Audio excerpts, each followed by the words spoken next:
I don't know what the biggest danger to Bitcoin is at this point. It's not. The thing is that you can say, well, what if the cryptography breaks, right? Well, they can switch to another algorithm, right? We can agree on a new cryptographic algorithm for doing what Bitcoin does already. Some people kind of say, oh, there's a possible quantum computing attack. Well, for starters, that's a theoretical attack.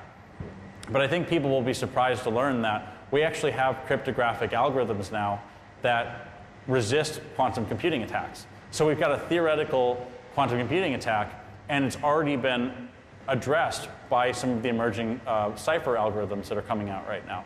So even the quantum computing argument is dead at this point. There's an argument that if you take more than 50% of the mining power, you could destroy the currency. Well, yeah, but the mining network on Bitcoin is the largest supercomputer in the world. Like, no one entity could possibly generate enough mining power to overpower that network. It's just not possible. And so that argument's out.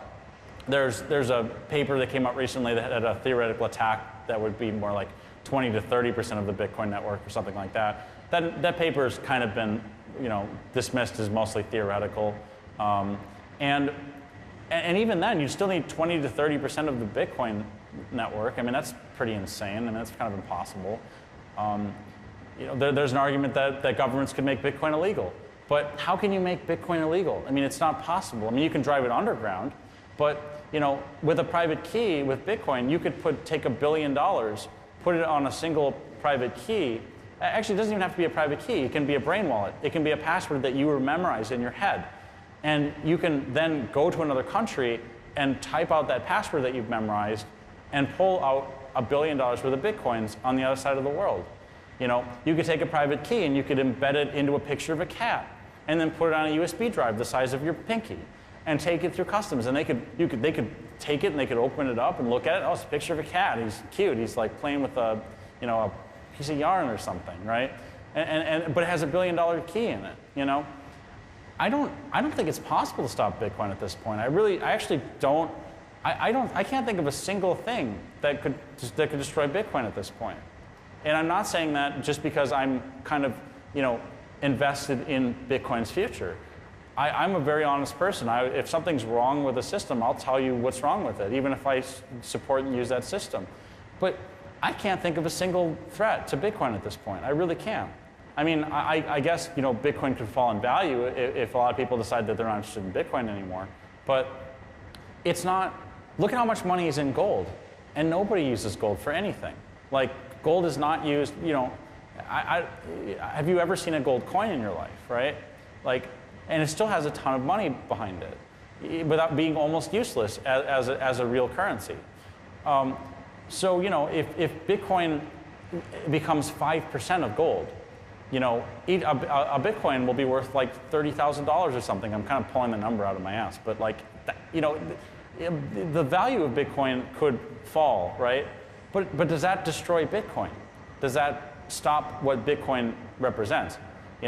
There's some theory, there's some denial of service attack theories about Bitcoin, which they've solved by making it so you can't just dump junk transfers into Bitcoin without paying a fee.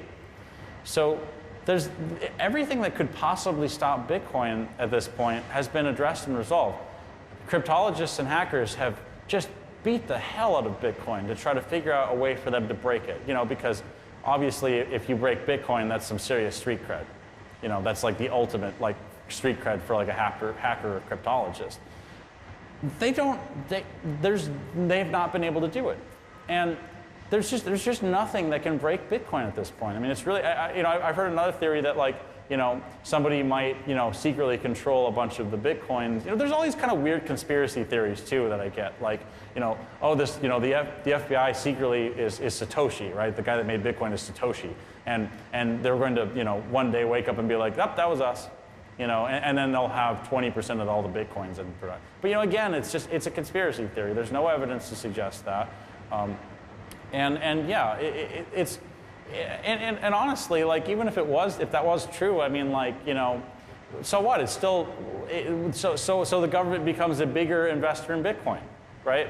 Like, does that break the currency? Does that make Bitcoin useless? Like, it doesn't break Bitcoin at all. And if there was some kind of like ownership problem with Bitcoin and people said, oh, I don't trust the people that own Bitcoins anymore, I don't, you know, you could create another cryptocurrency and use that.